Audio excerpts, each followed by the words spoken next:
घरवा में घटल बखरची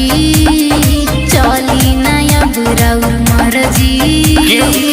गइल बोतलिए में गहना गिटो कैला कपार पत करजी ए धनिया बोलो जानी फर्जी तोहरो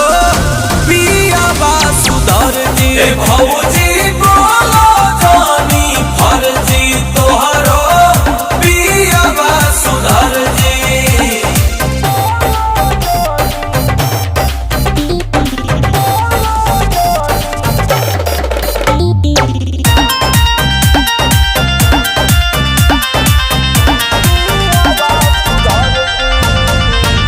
छुअब ना दारू में हाँ रारू रोकले बा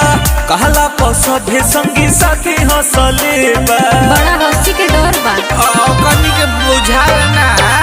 ऐसनी यारी जाओ भाड़े में पिया के जान ले तयारे में रही जी घरे रउआ घूमी ना बहरे अरे अरे नहीं तो बबरी कबर जी ना बोले ए धनिया बोलो जानी फर्जी तोहरो पिया बा सुधर जी ए भौजी बोलो जानी फर्जी तोहरो पिया बा सुधर जी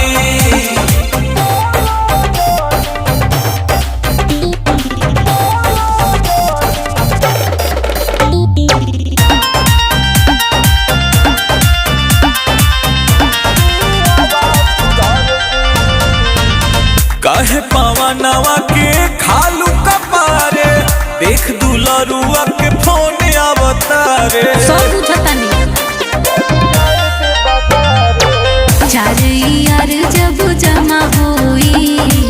सब कर घामा में खामा होई कपड़ा सिए के मशीन ले देता नी घर ही बन जाई दर्जी ए धनिया